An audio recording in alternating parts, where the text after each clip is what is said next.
And again, this is to see what we're trying to do is bring our community into our campus so that students can see what's going on and what are the things that are important in our various communities and how people are being involved and how they're advocating for on different issues. So my first question, if you'd all take probably like 5 minutes to tell us about yourself and how you became involved in the work that you do, in the community work that you do. And we can start wherever you want. You want to go first, Auntie? Okay. Okay. I'm not sure if that was for respect to age or what. No. Okay. Say the question again. So just give us a little bit background on yourself and how you became to be involved in the community work that you do. Okay, first of all, I returned to Maui from Oahu in 2002. And at that time, what was happening was they were starting to develop a shopping center right by my house, a block from my house. And as the years progressed and they got closer to going to the Planning Commission, I started to feel more going on. And then just as they were going to get their permits, somebody came to my house to do a feng shui thing, and she walked in my house and she almost turned green. And I looked at her, I said, "Oh, what's the matter?" And she said, "There's a woman standing in your house. She's dressed all in black." And I said, she said, "Do you have Native Americans here?"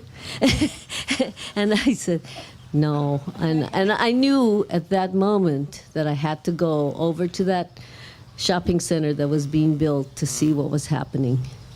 And as I became more involved, I started to, for the first time, to read documents that these developers put out to be able to build. And in it was the archaeology. And in that, I found there were 5 burials. And I said, "Oh, how can they build a shopping center? There are 5 burials already over there, and there's 38 burials next door. This is a burial ground. They can't do that." And so very naively, I just went to testify. And I called the State Historic Preservation, and I said, "Hey, what are they doing? You know, what's?" And so they said, "Well, we'll come then." And when I got to the Planning Commission, the archaeologists actually told of 16 burials they had found in a pu'u that wasn't in the report. And she wasn't going to tell except that SHPD came.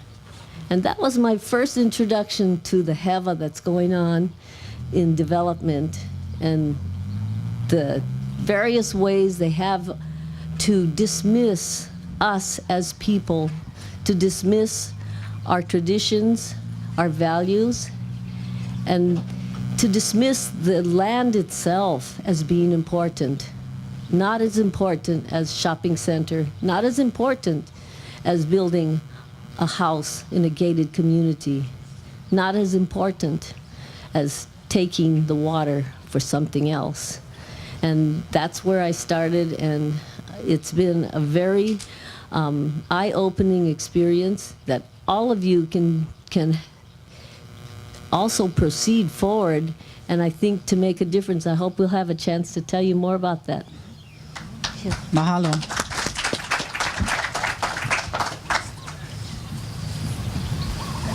Okay. Hikino. Aloha, I'm Noilani Ahia. And I am a diaspora Hawaiian. So for those of you who don't know what that means, diaspora means born outside of your homeland. So I was born and raised in California. My father is Clement Ahia and my mom is Kathy Ahia. And I lived in California, moved to New York City when I was 22 and lived there for 11 years.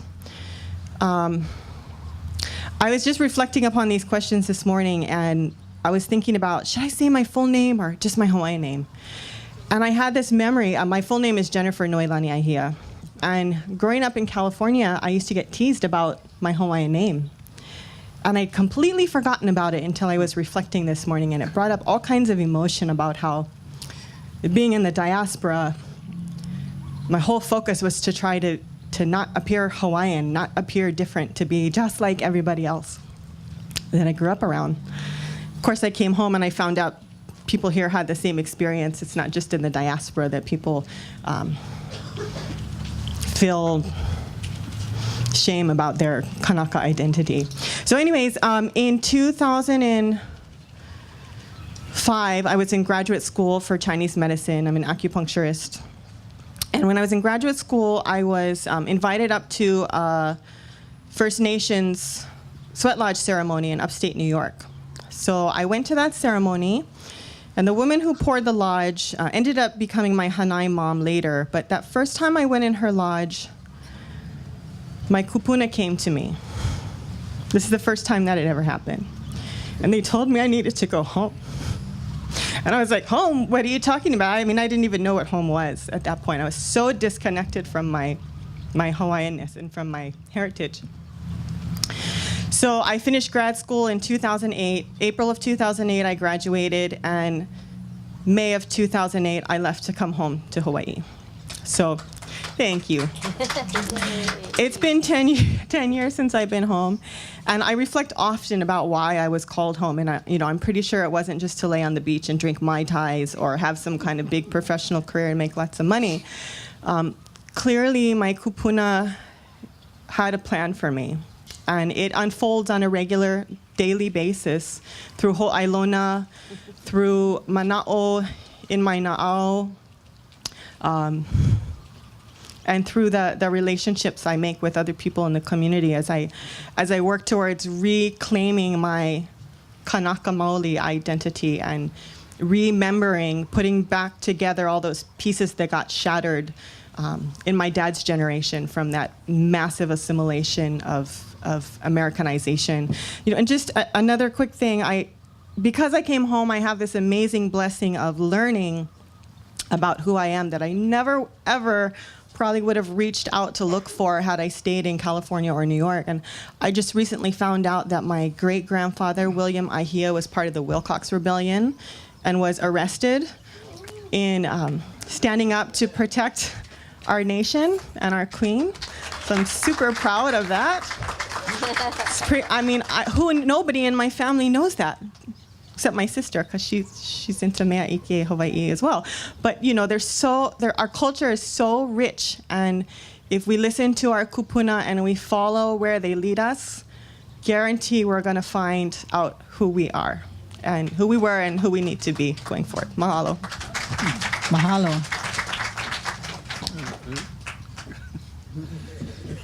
Hey, aloha, everybody. Let's see. I guess I must represent the agriculture part. Let's see. Agriculture. First experience of agriculture was growing weed when I was in high school. Back in those days, never have helicopters, so it was easy for Hyde. But that was my first experience of. Well, I take that back. My first experience of agriculture was with my grandma planting gladiolas when I was about 3 years old, 3 or 4, and I remember. And I think from that, I was just always amazed that when we planted gladiolas, and when we planted the bulbs, flowers came out. And that I think from that early age, that kind of grabbed me. Then I got into high school, was planting marijuana, and then I figured, I want to talk about, when I was growing up, my parents was like, it was totally Western mindset. He's like, you're not gonna, because where I grew up in Kahalu, Waihole, that side, and all my friends over there, they all surf, dive, they did all the stuff that we love to do. But the mindset that I grew up under was like, you're not gonna do that. You know what I mean? You go into a private school, you can play sports, you go in college, you can do all of that. And I come from a family that was all like that, all into school and whatnot. And I was like, Nah, that's not. I didn't feel it, man. Something was missing.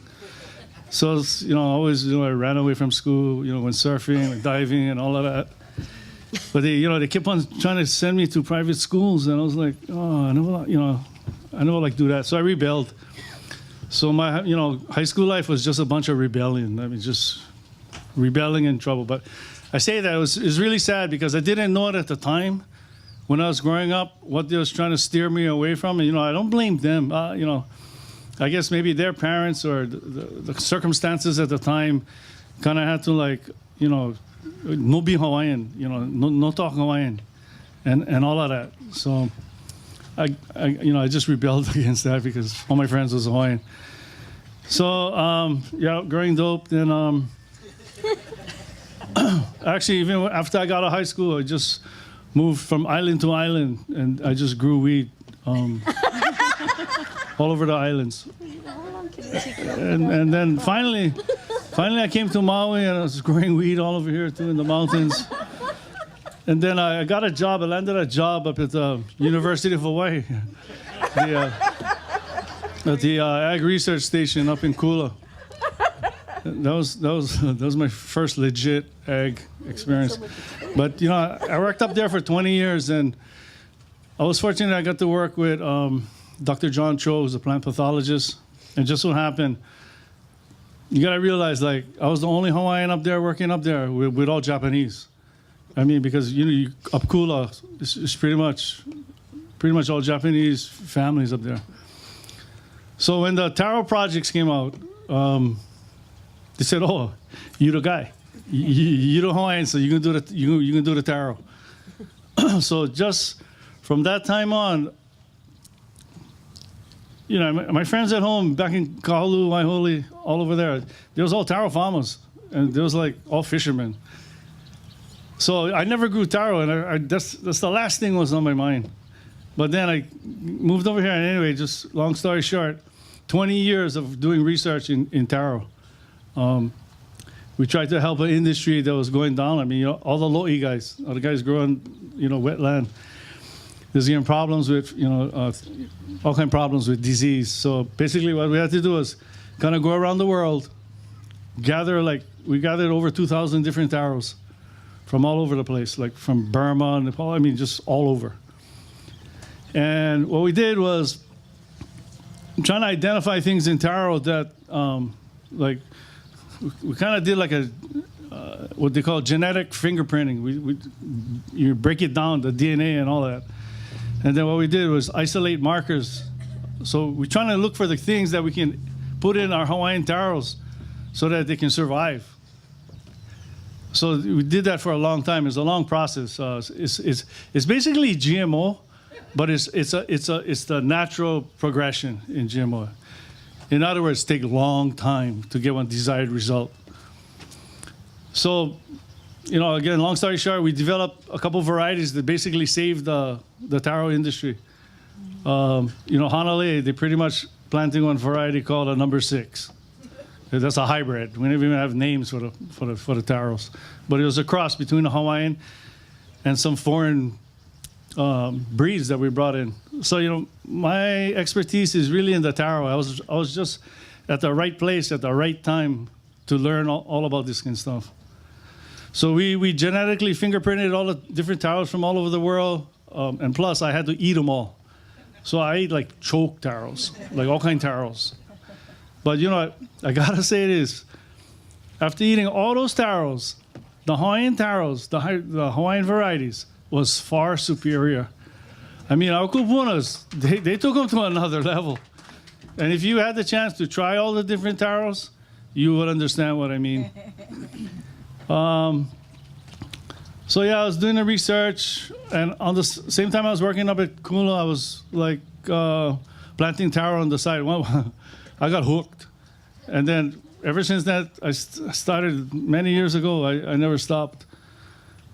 The hardest thing for a farmer, and for Hawaiians, especially Hawaiians,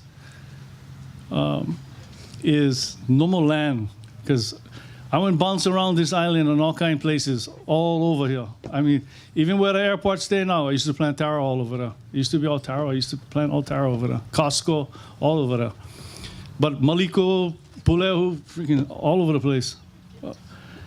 And the hardest thing was for me was finding one piece of land where you can give a long lease. It's real hard because I never know where my Kuleana lands was, so I just was looking for land. I just wanted for plant. And the thing with taro, if you don't plant, you don't harvest. So you got to plant. So bouncing around, and finally just bouncing all up here and all over. I finally landed one deal down here in Waikopu. So like today, I get like a little over 300 acres. That is, we can plant a lot of taro. But it's more than just planting taro. It's like what Namea does. We try and keep alive the Hawaiian taros because, a long time ago, used to have over 200, 250 varieties. Today, lucky if you can find 70, So if we don't do what we do, if we don't teach people how to identify it, how to eat it, because there's a lot of, people just think taro is taro, poi is poi. No, it's not true. You get all kinds of different taros. They mature all kinds of different ways. Some good for kui, some good for kulolo. Get all kinds. But most people think, you just go to the store, you buy the poi, right? If you know a farmer. But anyway, that's part of my mission. I join with guys like Namea and whoever's collecting varieties and maintaining the varieties and correctly identifying them so we can pass that heritage on. And that's my little kuleana, is that in the culture is like, if I can just keep the ones we got alive and share it with everybody else, that's one part of the culture we can keep alive and not lose like all the other stuff we lost. I'm good, thanks. Alex Tempo Yuhiranko. Aloha mai kākou. My name is Tiare Lawrence. I born and raised in Lahaina, and growing up, I knew I was Hawaiian, but I want to acknowledge someone in the audience today, and that's Auntie Crystal Alboro, because she started a program 26 years ago. I'm getting old, man. And I was one of her first haumana, and it was a program called Kukulu Kumuhana o Maui. And we would spend a few weeks in Waikopu and traveling all over Maui and learning our culture and our history. And it wasn't until I was a part of that program and Napuno Eau during those summers as a young adult that I became connected to who I am as a Hawaiian. I was learning oli, I was learning history, I was getting in the lo'i, I was getting dirty. And I just remember feeling so proud. And so I don't think that I would be here today if it wasn't for people like Auntie Crystal providing venues for Keiki to be educated and about our history and stuff. So mahalo, Auntie. I got involved in the work that I do today. I moved back home back in 2008. I had lived in Japan after high school, moved to Canada, and then lived on Oahu for about 8 years. And when I came back home, I had my daughter in 2010, and something just comes over you when you have a kid. You feel like you have this major kuleana, and I remember thinking when she was like a little baby, like, oh, now that I have her, like I have to get more involved. Like there is some serious shit going down on this island. And growing up in Lahaina, I've seen so much development happen so quickly.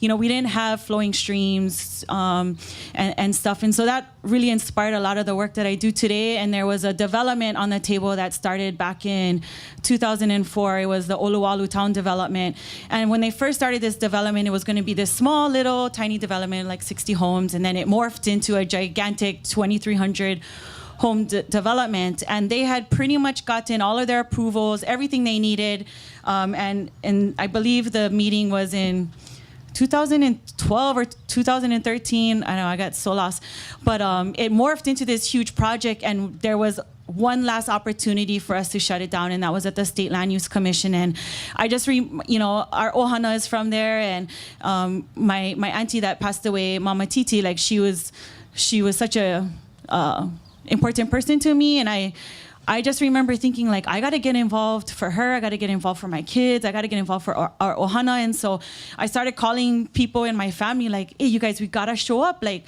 what do we have to lose? It's the last meeting. What do we have to lose by showing up to these state land use commissions? And started reaching out to Maui Tomorrow and the Sierra Club. And I just kind of like didn't even know who they were. I was like, I got to do this. Like, I don't know what's come over me, but I have to do something and I have to show up. And so we formed this coalition and got our ohana to show up, and at the very last chance we had to shut it down after them spending $4 million in trying to push this project, we shut it down. And that was my first experience as a community organizer. And shortly after that, I pretty much left I had a business. I shut down my business, and just something comes over you when you have kids that you feel like you have to awamo this kuleana. And so I've been in the fight with many of you in this audience, whether it was for Mauna Haleakala or Nawaiʻeha or East Maui or the restoration of Kahoma Valley and so many other battles, Protect Paia. And so I just kind of felt like that's my calling. And so here I am, and I'm just super grateful for Timoteo Ha'alilio, because I only learned about him literally like 3 years ago. And I feel like we were robbed. As kids, we were robbed. We didn't learn our history. I learned more about Columbus than I did about my own monarchy and about people like him. And so, as part of my kuleana as a mother is making sure that my kids know the truth and know their history. And so that's kind of what inspires me to do the work that I do today. So. Beautiful. Mahalo. Okay, so the next question for our panel is, what are you doing now that expresses Hawaiian independence through your community work? So maybe a little bit about what projects or issues is at the forefront for you right now, and how that connects to us being an independent Hawaii. You want me to start again? Okay. I have so many projects that involved our nation, the Hawaiian Kingdom, but the greatest kuleana that I have been given really is to bring back the Kūʻokoʻa petition. And a few of you came over, and some of you didn't know what it was, and some of you have heard Kalekoa speak about it almost every time he speaks about the Kūʻokoʻa petition. And what we did was Jocelyn Costa and myself, who also lives on Maui, in 2014 when the DOI came by to ask us, hey, is it okay if you guys become an Indian tribe and then give up your whole nation and say, okay, we'll be part of the United States, we'll be an Indian tribe. And there was a great outcry of people who knew their history.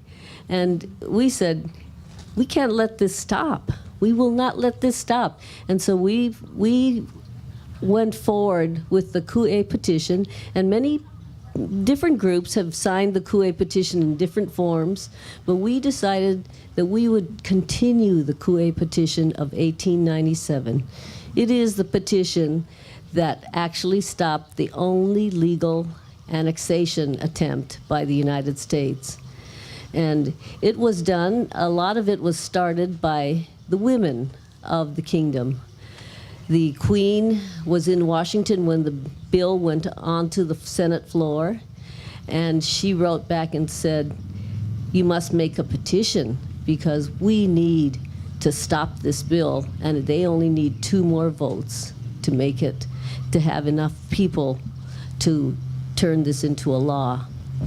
And so in 6 weeks, they had 21,462 signatures on their petition, and it was taken to Washington. They lobbied the senators, and when they voted, it was on December 10th or 11th of 1897, it was accepted on the Senate floor. And that really is a big thing for us, because we gave them the signatures of our people to say, if you were to have a legal vote,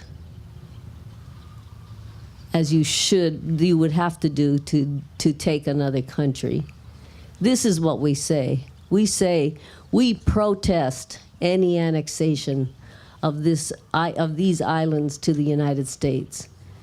And so great was their voice that in 1898, when they voted down that bill, and the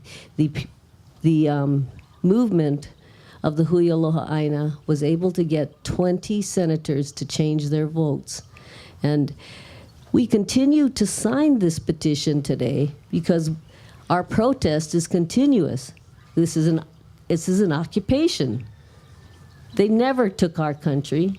They never legally did anything that would take our country.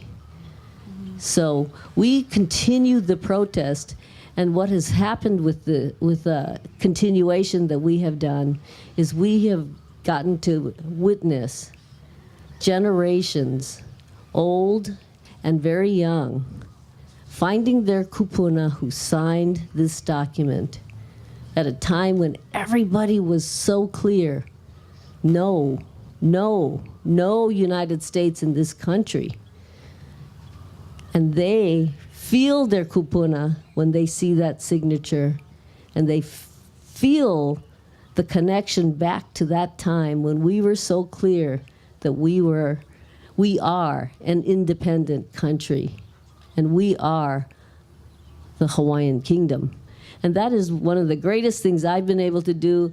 And this really started from that Safeway store, because that's when I became interested in what was happening. And as I saw how they treated Hawaiian people in that one little project, when I saw the bulldozers and all the trucks come to take the sand away from the land, knowing that our kupuna remains were in there, it just broke my heart. And I said, we have no rights in our own country, no rights.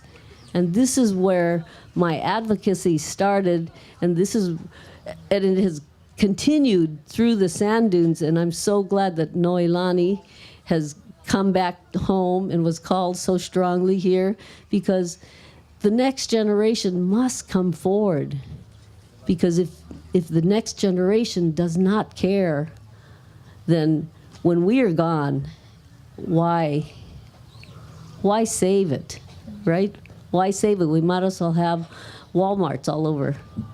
So I just want to say that doing this, and I have other projects that I've done where we have been successful at keeping at least a part of what is Hawaiian, keeping a part of the land alive. And I have to say that is the Wailea 670 project. And I'll just say very briefly that it started with 18 acres of preservation, and now it's up to 180 to 200 acres of preservation, where that will be a place where we can bring back our culture and the plants that belong there and the animals that belong there, and including the Hawaiian people and descendants that belong on this land.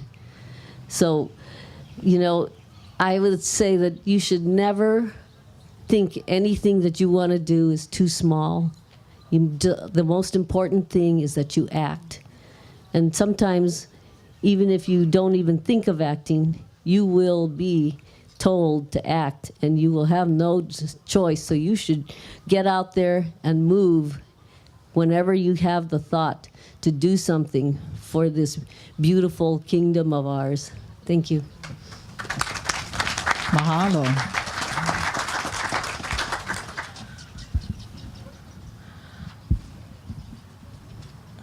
So for me, there's a few different issues that I'm involved with, and as someone who works in the healing arts, for me it always comes back to healing. Every different issue that I'm working on comes back to how can we heal those fractured parts of ourselves as individuals and as a collective, so that we can move forward and hold on to our sovereignty. So, when I think about sovereignty, aside from the political part, which is so important, for me, it's equally about our right to exist as who we are, as people of this aina. It's our truest expression of ourself, our freest expression of who we are. And the political part is so important because it's what protects that. So we have to work in both realms. We have to continue to ku'e and work on the political part, but we also have to stay in that place where we're holding on to those things that make us who we are. So for me, like Tiare said, when her daughter was born, it shifted everything for her. For me, when my niece was born, who was also my Hanai daughter, it shifted everything for me too. And she was born with a health condition, and she passed away when she was 2.5. My Hina girl. When that happened, it completely shifted my relationship with death and my relationship with what's on the other side. Where is she? And I spent a lot of time contemplating and praying and then sensing and feeling her and knowing that she was still with me, she was still guiding me. As everyone in our ohana can attest to, she shows up quite often in many different forms. And I ended up moving to this little hale that's above the Waiahu River, up Malaiʻi Street, and Hina's Pico e Nieve are buried at Maluhia, down at the Mulivai in Waiahu. And our family has a deep connection to that place. And her ohana, going back for a lot of generations, has been on that land.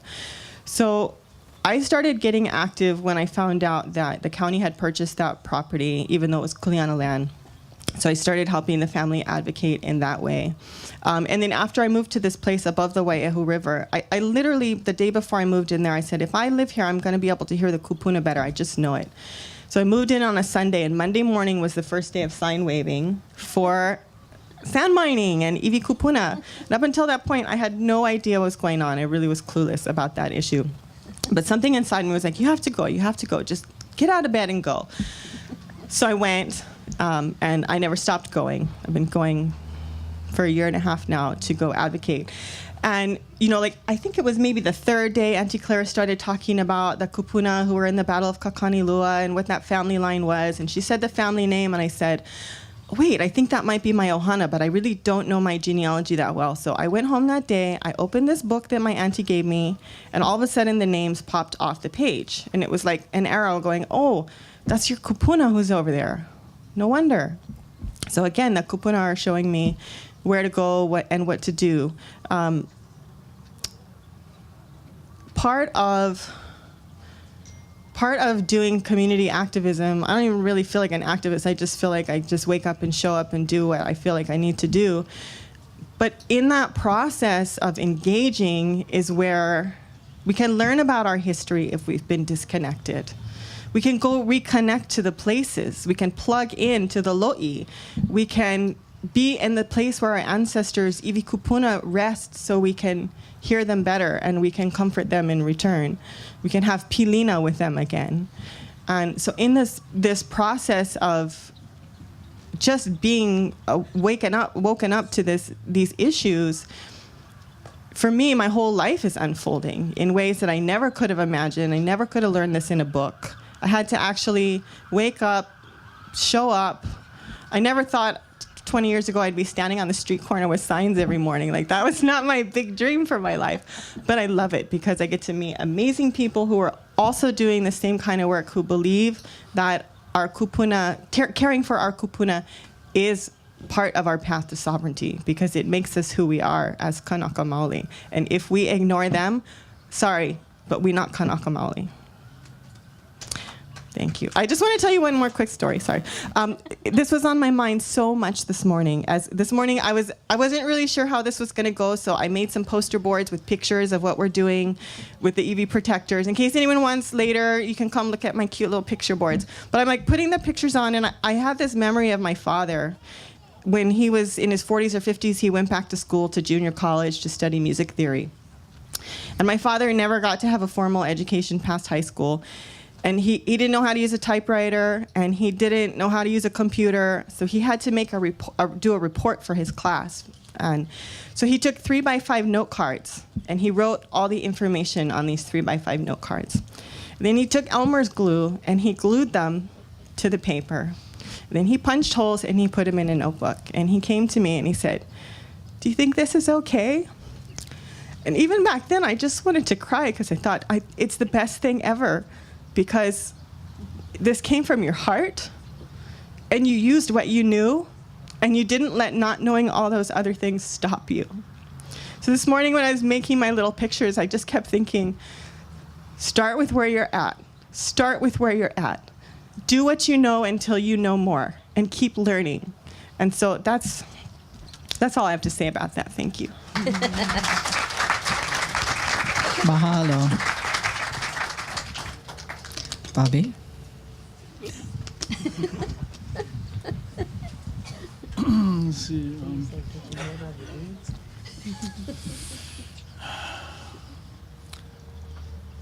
Being a farmer, whatever we're doing, whatever we're pursuing, we got to get food. And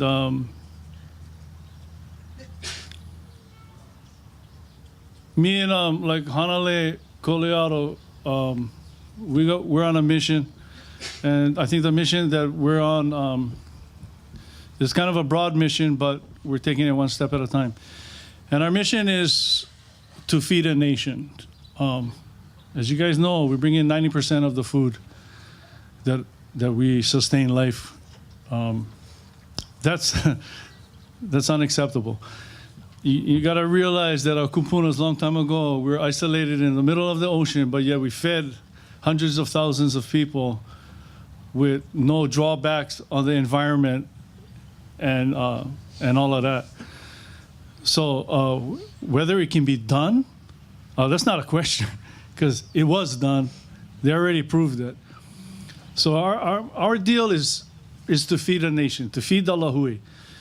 So, you know, it's kind of a big goal, but what we're doing is we're taking it one bite at a time. So right now, like for where I farm, I'm planting plenty food, like choke mangoes, choke coconuts, choke everything. Because, you know, a lot of guys tell me, you know, Uncle, why are you doing that? Because, you know, you're probably not going to be around when the fruit and all the food going to be ready, the longer term crops. I'm like, no matter, because the food going to be here and the people going to be here. So still going to meet our goal.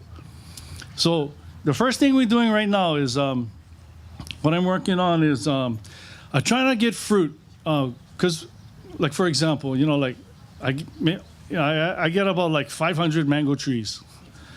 So you try to think when it blooms 5 years from now, because we grafted them all, there's gonna be a lot of mangoes.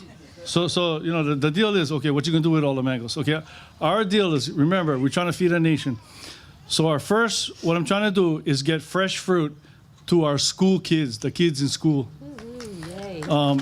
Because they're eating oranges and apples, with not grown over here, but what I'm hearing is that the lunches, they need some improvement.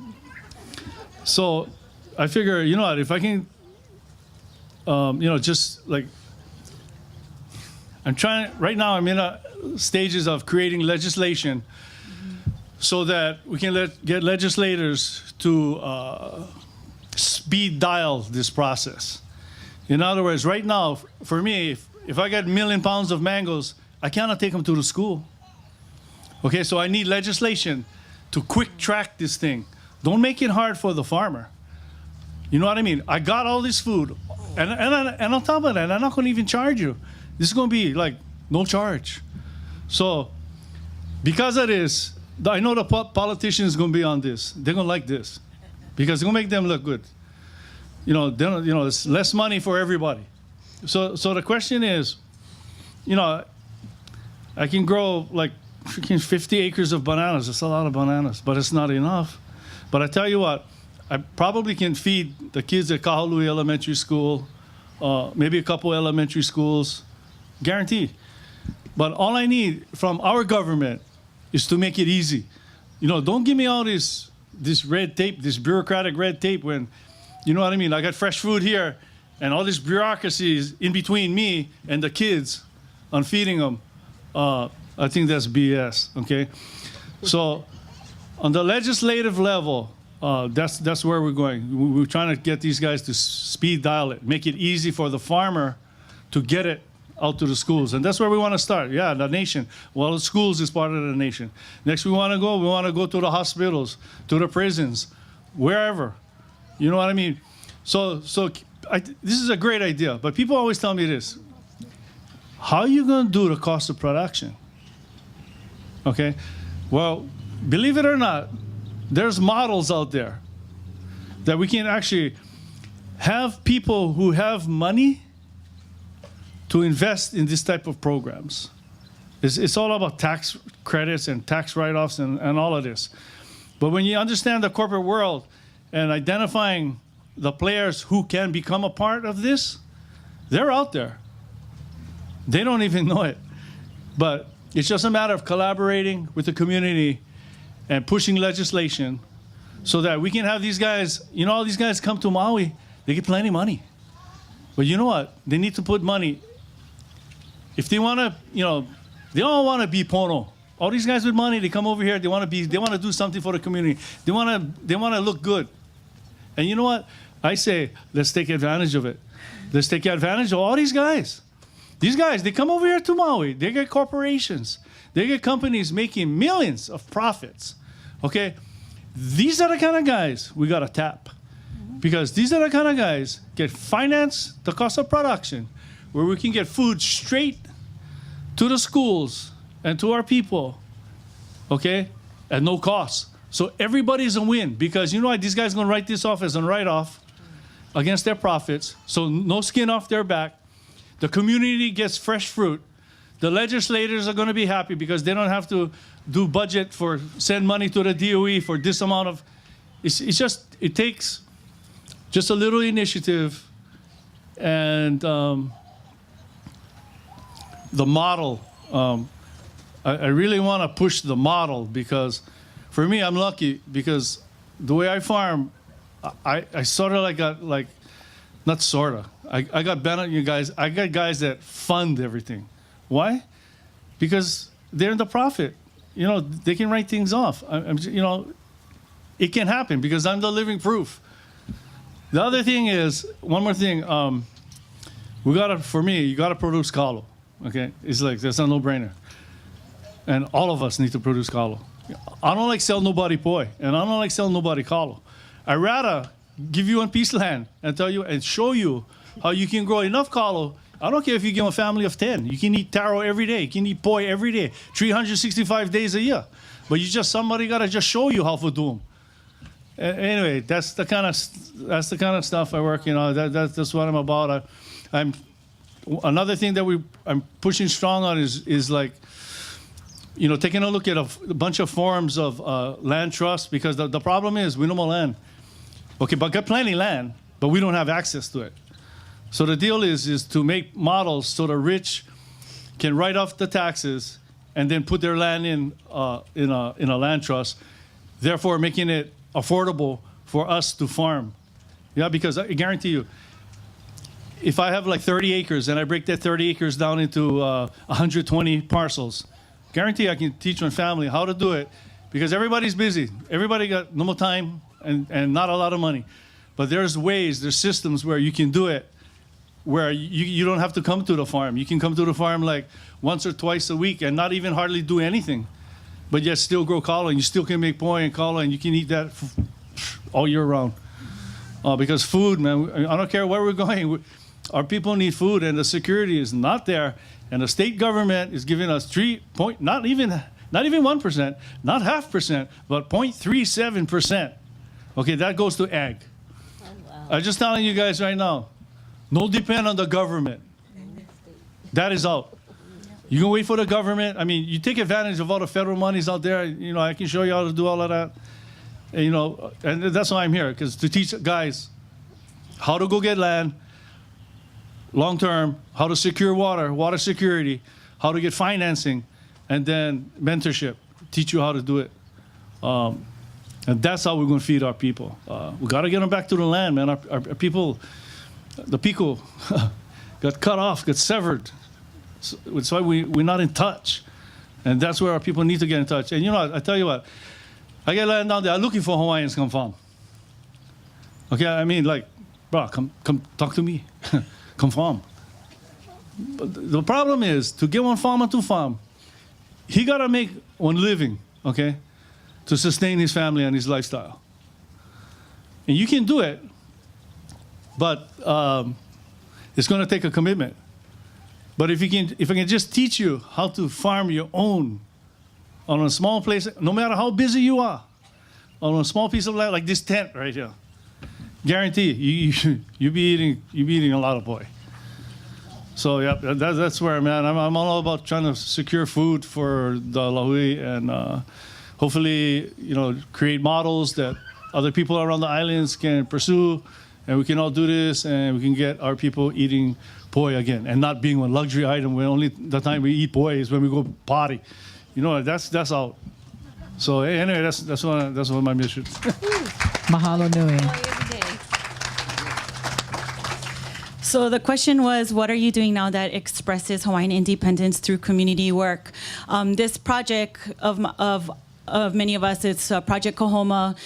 We started advocating for the release of stream water in Kahoma about 8 years ago. And Kahoma Valley was a dead stream, like many of our streams in West Maui. And we advocated for that. And when we got water restored, it took literally 5 years for us to get Mauka to Makai connectivity because the aquifer was so dry, she was so thirsty that we didn't see connectivity for 5 years. And it was about 2.5, 3 years ago we started, okay, now we can go into the next phase. We can start the restoration work. We can start opening up these lo'is.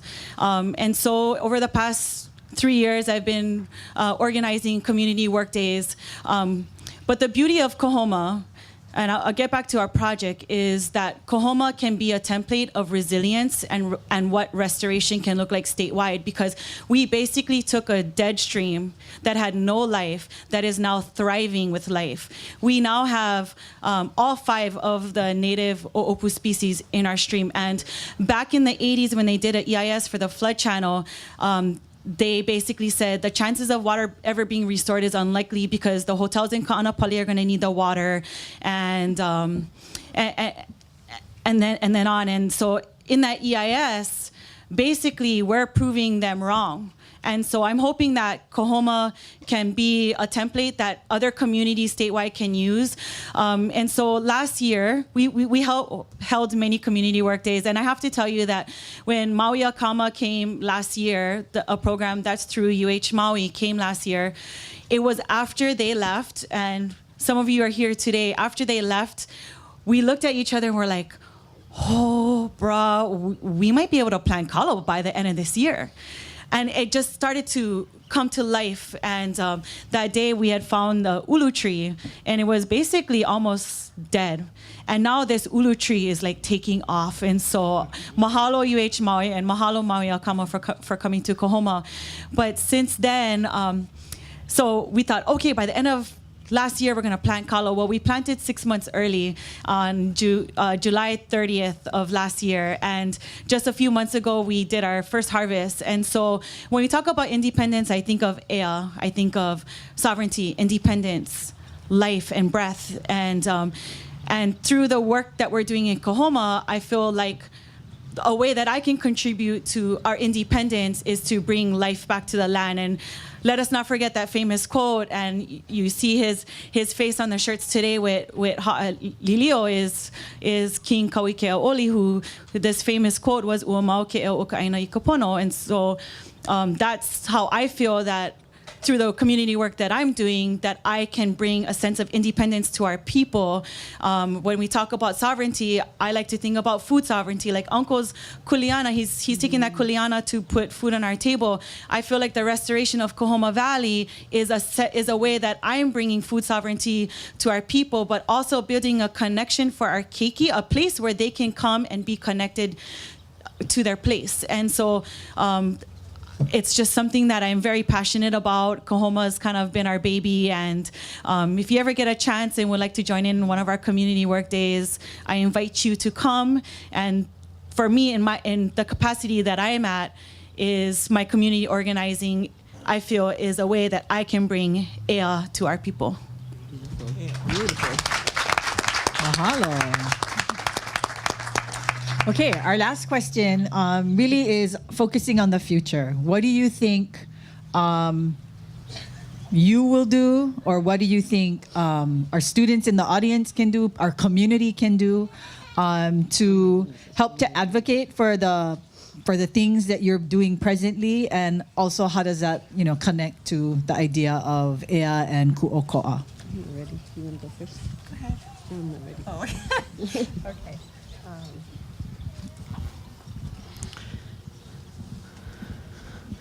Okay, so bringing it back to healing, I think it's really hard to move forward completely to Holomua without fully addressing our collective traumas and our ancestral traumas.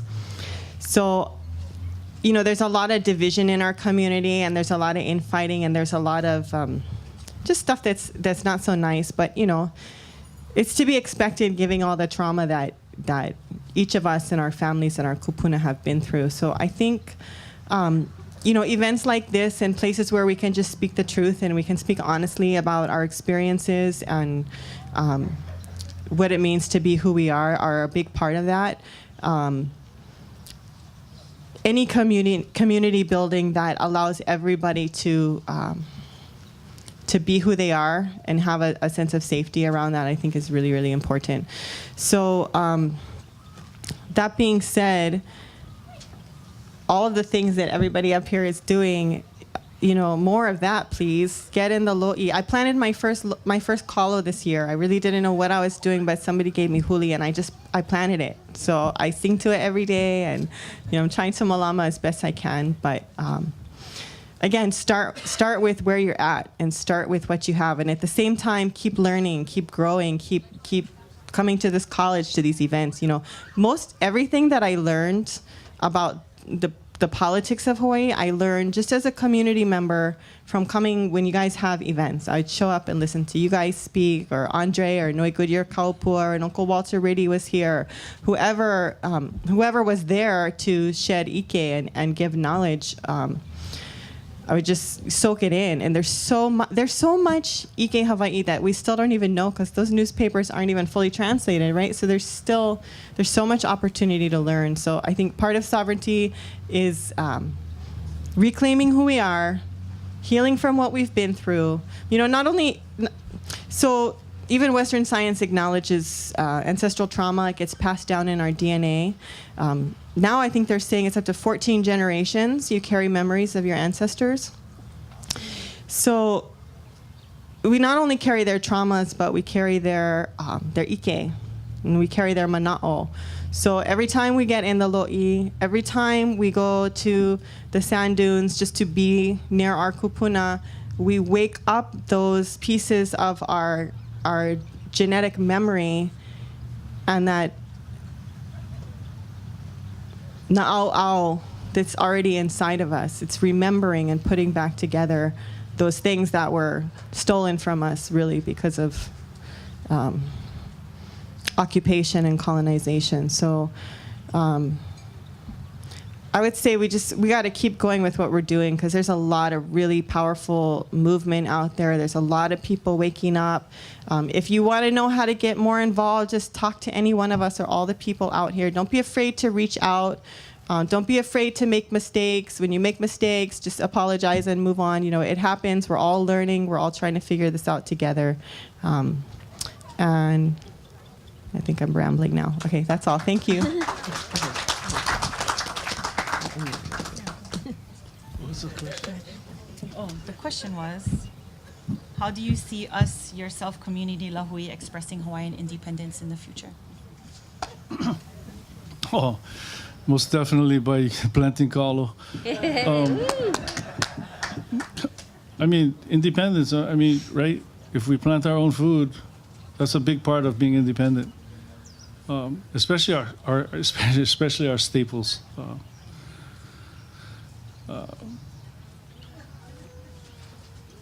I think that was, did I cover it? Yeah,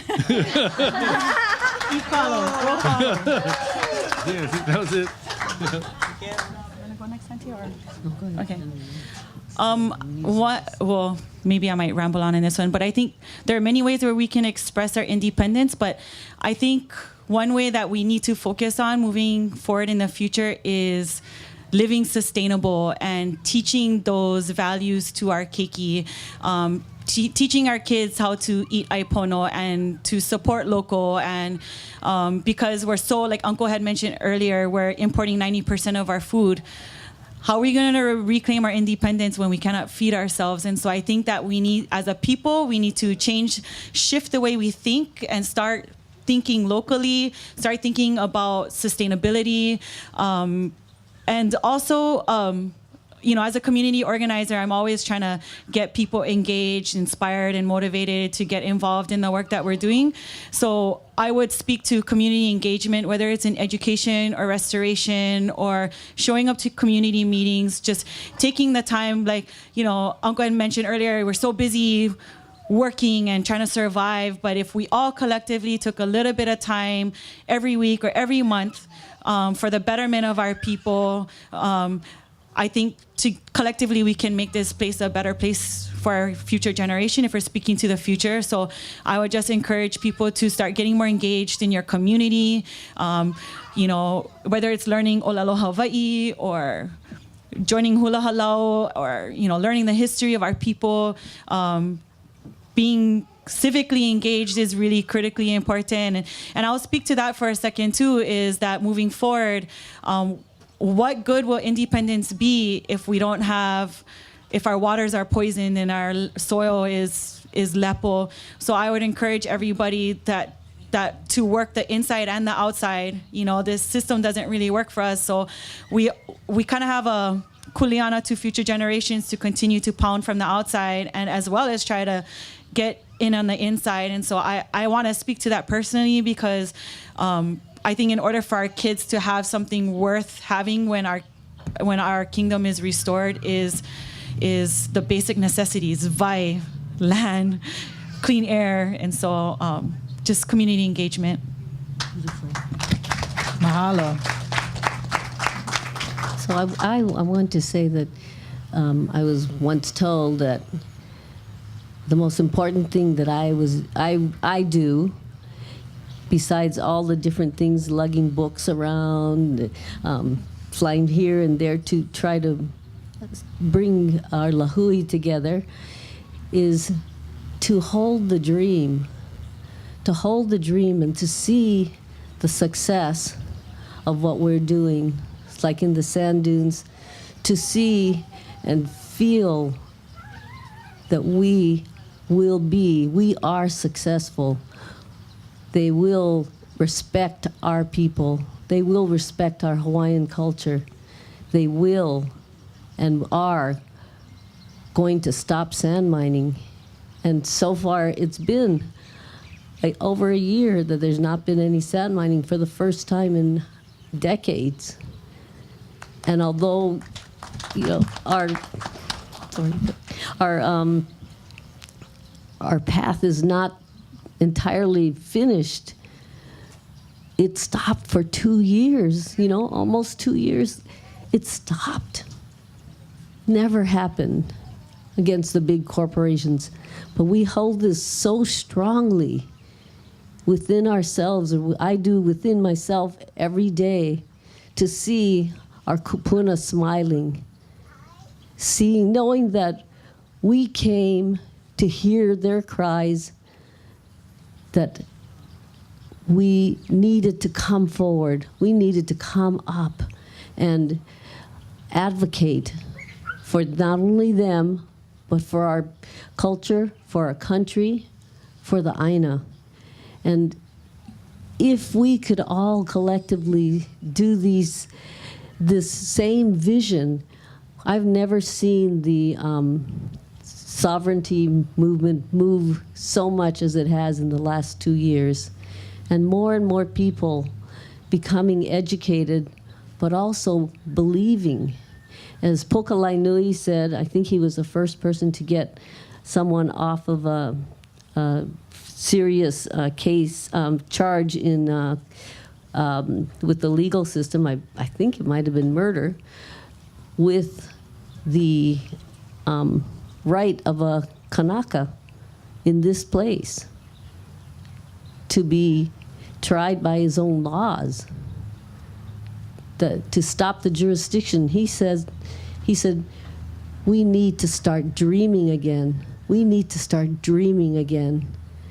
And I believe that if you could all, instead of complaints, which I hear a lot of people complain, and I said, do you truly believe our kingdom is coming back? Our kingdom is here. I said, because I believe 100% that the Hawaiian kingdom is still here, and we will see the return of our kingdom in many different forms. And that's what I really have to say to you, is that, and if you believe that our kingdom is here, then you would act accordingly to take care of this Aina. There are many places that we have advocated for that need malama. You know, if we ask for something and we get 200 acres, then we need to go and malama that place. And that's the most beautiful and best thing. And that's where all people can come and be part of the restoration and bringing back of this country. So you know that there are many people out there, and you can always ask Kahele and Kalekoa. Tiari is a fabulous person. I know Bobby's always happy to have an extra back to break, and and all of us have many things to do. Whatever interests you, don't hesitate. Come forward. Come and be part of this beautiful movement that is coming to an entirely different place, because the visions and the dreams of those before us come to join us now, and we are all move forward together. I'm mahalo for this day.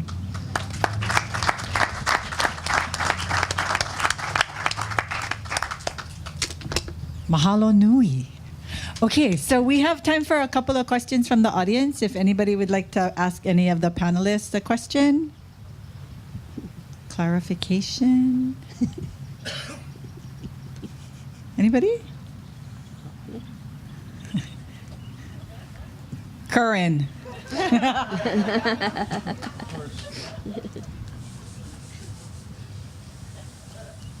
Uncle Bobby, can we talk about realities of commercial farming, organic farming? Yeah, you know, the realities of it as far as the future goes.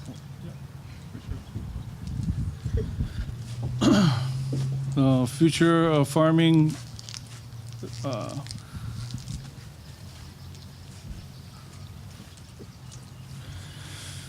Okay, farming is hard work.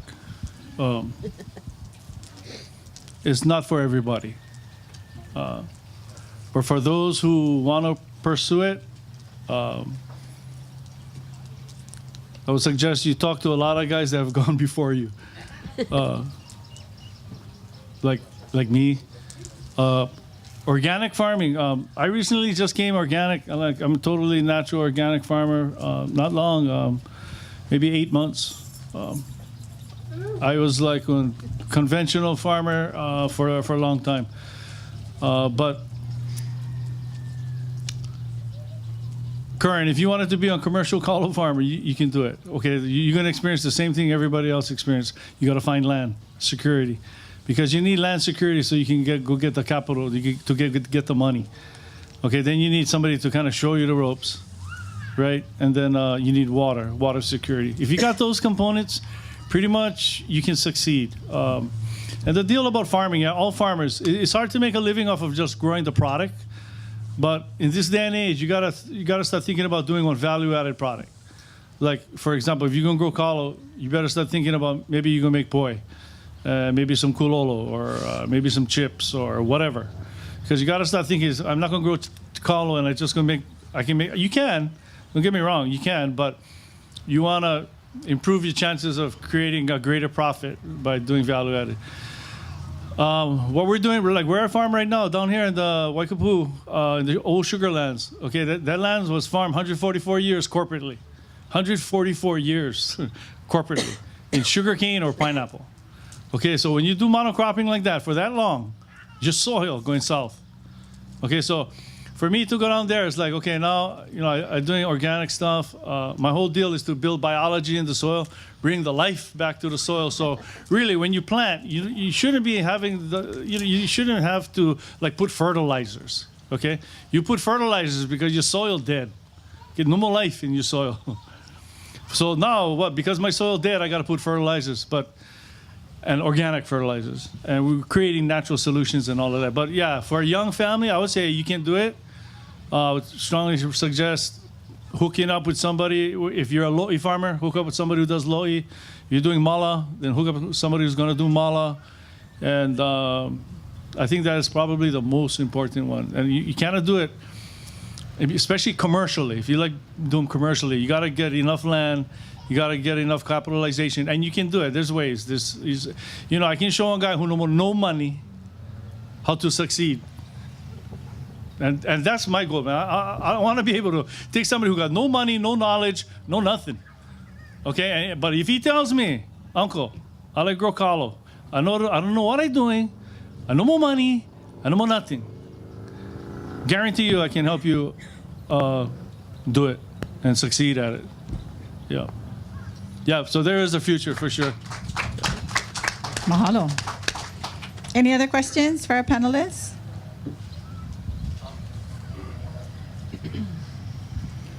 Funko Bobby, what are some of the ways we can engage our upcoming generations into the opportunities for farming? Engage them. The only way to engage them, right now, let's say right now, you'd have to tie up with somebody like me or somebody else like Tiari or somebody who's doing it and get the youth out there. That's the first thing. And then the other thing is, of course, is going to get down to land and water security. And that's the cool thing, because what's happening is there's land out there. The state got plenty land. So the deal is, and Hawaiian Homes got plenty land. And there's large landowners who have a lot of land. They don't know what to do with it. It's just trying to sell the idea of having these large landowners put it in trust so that it can stay in ag forever, therefore making it more affordable for a farmer to farm, and then working the water in. And that's a whole nother issue, but the water security is critical. That's what I say. Just hook up with somebody who's doing it already, because the guys who are doing them, they already know the problem. They made all the mistakes. They know the problems that lay ahead of them. So I think that would be the best thing. And the kids, probably they would love going up to Tiari's place because get water over there. My place is for warriors down there. I'm not saying her place. You need warriors up there, but man, that place is hot. There's no shade because you got to remember it's cane. No more trees. So I'm planting trees now, but no more shade now. So it's just kind of being akamai about it. You don't bring them down in summertime and when it's hot. So more I would gear kids more, younger guys to come in the afternoon when it's cooler, or in the morning when it's cooler. And then if they make it past that, then you bring them lunchtime. And then To that for a second. Yep. One of the things that we've been doing in Kahoma is whenever we have planting days, we try to get as many kids as we can. Because I feel like when the kids actually are the ones planting the huli and they come back to do the harvest, they have a sense of pride. And then when we're sending them home with the actual kalo that they grow and they get to eat it, that they have, they think differently, right? And they're so proud that they get to eat something that they plant themselves. So I would suggest that if you do get involved in farming and you're trying to inspire the next generation, is to have them kanu. That's an important part of it. Yeah, definitely. Mahalo nui. Okay, join me in thanking our panel. Mahalo nui for all the great mana'o. We appreciate you taking time out of your day.